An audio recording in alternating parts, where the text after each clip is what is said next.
Baiklah, Assalamualaikum warahmatullahi wabarakatuh.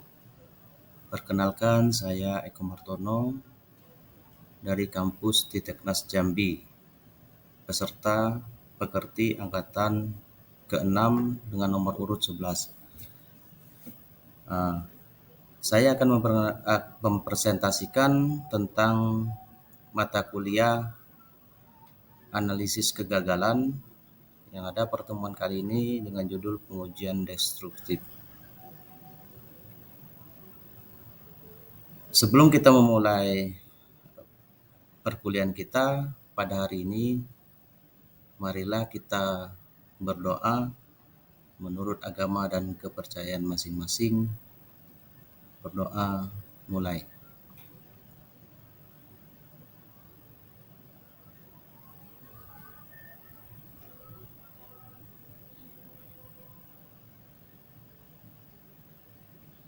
Berdoa selesai.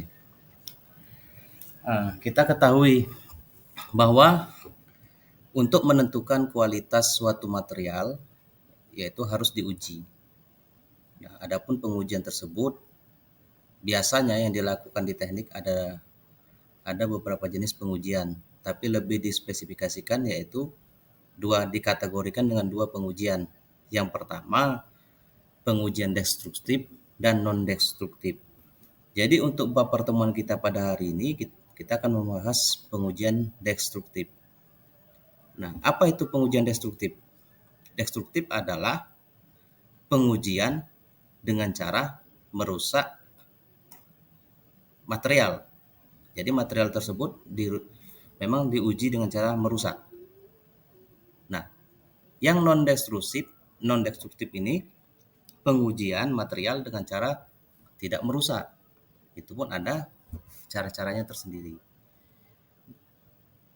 Untuk pengujian destruktif ini, itu dibagi beberapa jenis pengujian. Seperti berikut.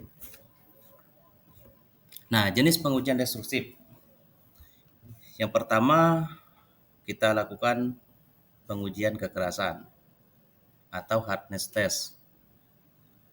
Terus dengan yang kedua dilakukan pengujian dengan pengujian tarik atau tensile test. Dan yang ketiga kita lakukan dengan pengujian puntir atau tension test. Yang keempat pengujian tekuk yaitu dilakukan atau disebut dengan bending test. Dan yang kelima pengujian lelah atau fatigue test. Adapun pengujian kekerasan hardness test ini yaitu material tersebut dilakukan dengan cara penekanan untuk mengetahui kekerasannya, berapa kekuatan daya tahan tekan material tersebut. Itu cara kita pengukurannya. Akan tetapi berbeda dengan pengujian tarik. Jadi ketika kita melakukan pengujian tarik, material tersebut memang benar-benar kita tarik sehingga sampai putus. Itu di dalam pengujian tarik. Lalu untuk pengujian puntir, itu material tersebut dipuntir sampai putus juga. Nah, yang pengujian tekuk juga sama. Kita tekuk material tersebut sampai titik putusnya. Yang disebut ujian lelah. Uji lelah ini atau fatigue, kita lihat daya tahan lamanya material tersebut menahan beban. Nah, dari kelima jenis pengujian ini semuanya merusak material. Makanya disebut destruktif. Yang jelas kalau dia pengujian kekerasan, material tersebut nampak cacat daripada titik penekanan. Kalau pengujian tarik juga sama, sudah jelas di dalam tersebut akan sampai putus, material tersebut tidak bisa dipakai.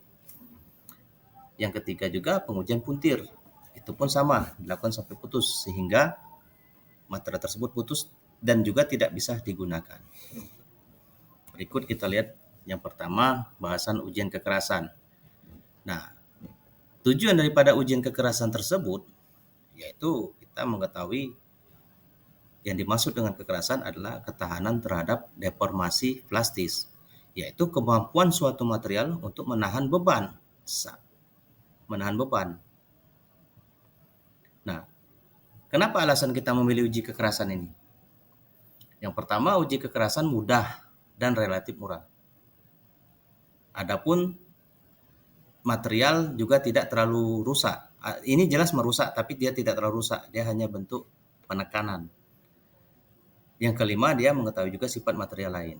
Misalnya kekuatan tarik dapat diestimasi dari data kekerasan. Di sini saya ambil contoh dari gambar gear ya.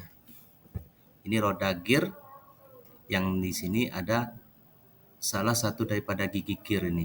Jadi ketika kita melakukan pengujian ya bisa kita titik di mana letak titik tekannya.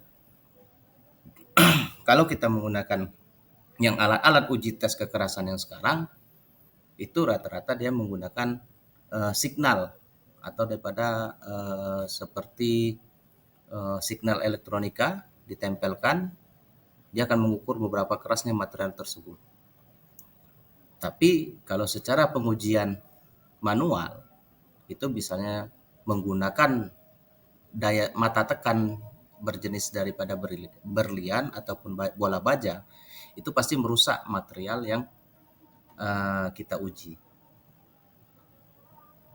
Nah, di sini ada beberapa klasifikasi contoh daripada mata tekan. Misal yang pertama kita lihat dari jenis uji kekerasan. Di sini uji kekerasan dengan cara goresan. Yang kedua, uji kekerasan penekanan. Di sini ada juga yang penekanan yaitu jenis Fresnel, Rockwell, Vickers, dan Knoop. Yang ketiga, uji kekerasan pantulan atau dinamis. Nah, di sini bisa kita lihat tabel daripada diameter bola baja. Terus ini mata intan atau diamond. Ini juga sama, yang ini diamond. Dan yang ini diamond dan bola baja. Ini komponen daripada uji kekerasan. Nah, adapun standar dari uji kekerasan goresan, kekerasan didasarkan pada kemampuan mineral untuk tergores dan tidak tergoles oleh mineral standar.